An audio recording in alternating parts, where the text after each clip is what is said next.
So this is the general location where the old Hyde Building was for the Utah State Mental Hospital back in the day. I don't remember exactly what year they tore it down, but this is the general location of where some of those hauntings happened.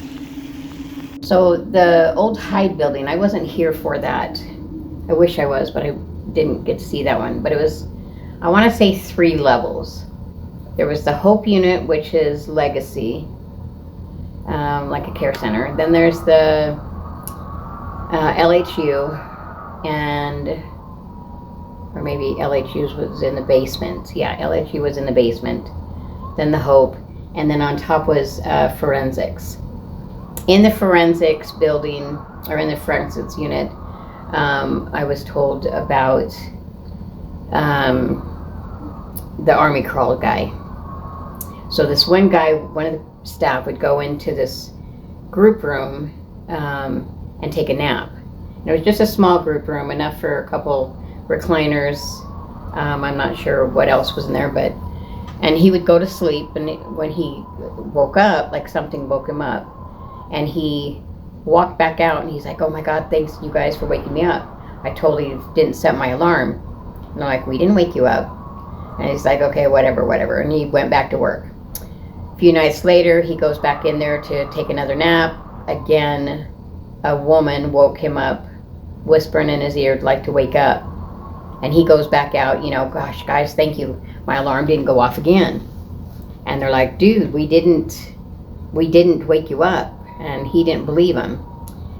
So the third time he was in there, he thought, "Okay, I'm going to get you guys." So I don't think he might have fallen asleep, but when he woke up, he waited until his eyes adjusted to the dark, and he could see somebody on the other side of the room. Again, it's not a huge room, but he could see somebody, the figure on the ground in an army position. And so he just waited, and they crawled up to him, and he waited thinking it was a staff member. And then he jumped up, turned the light on, and there was nothing there. And he never went back to that room again. He said it creeped him out that much. But it was a locked door to get into the group room, or to the game room. And then their room was in the back of that room, which was also locked. So there was no way that anybody could get in there on a graveyard shift, only with the key. But again, there was nothing there when he turned the light on. Another one was, I don't know if it was in the Hyde Building. I'm assuming it was. But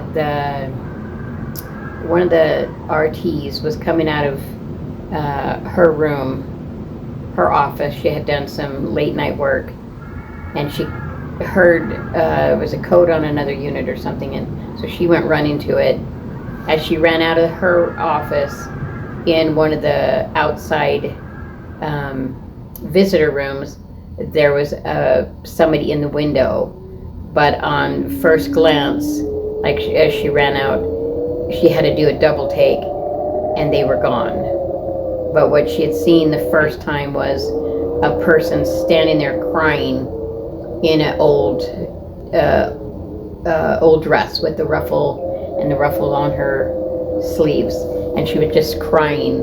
But like I said, when she turned to do a double take, that person was gone. And then and it wasn't that building. It had to have been. It had a courtyard. I don't know if the Hyde Building had a courtyard, but you could see one unit, kind of like now, but you could see one unit across from the tech desk. You could hear, or you could see from the tech desk across the courtyard to the other side.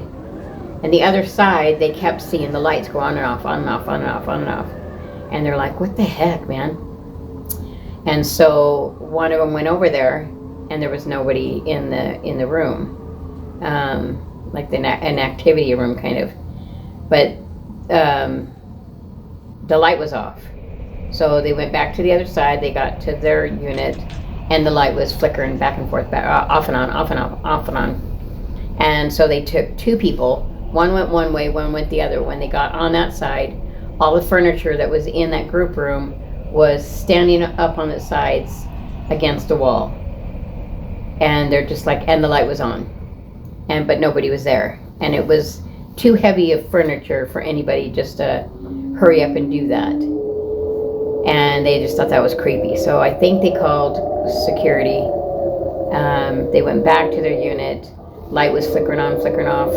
And they ran back over there, and all the furniture was back to where it was the first time.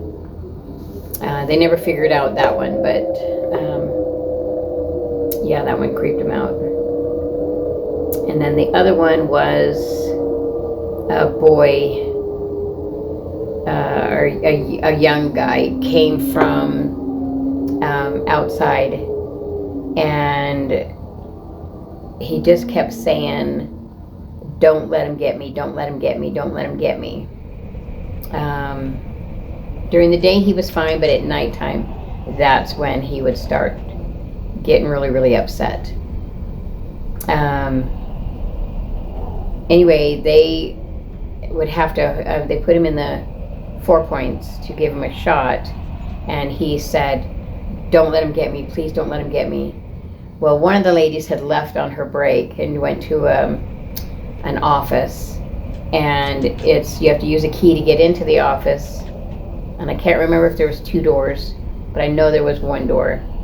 When she woke up, she said she couldn't move, but the door was wide open and the window was wide open, and she said something came to the door standing up and then went on all fours, brushed against her, and she said it felt like a dog, and then went to the window and jumped out and was gone.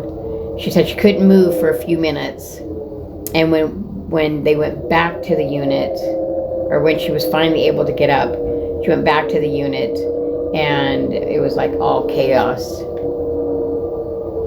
It was all chaos on the unit, and the boy was unalive. So, yeah. Of course, all the staff got investigated because they thought they did something, but there was not one mark on him. Not one mark. But yeah, he was gone. Also, over where the Hyde Building was, somewhere in that area, every once in a while you can see somebody sitting on a park bench. I've never seen it. I've looked, but I've never seen it. But there's been several people that have said that they've seen somebody, but then once you look back, they're gone. Oh, and then in the front building, somebody brought a balloon, and the balloon was just kind of floating, like, you know when it's not on the ceiling anymore, but it's just kind of floating. It had a string to it, so it was floating, you know, probably chest high, but with the string touching the ground. And it was out towards the switchboard, and then at night, you know, on the graveyard shift, it would just kind of float down the hall, and then it had gone into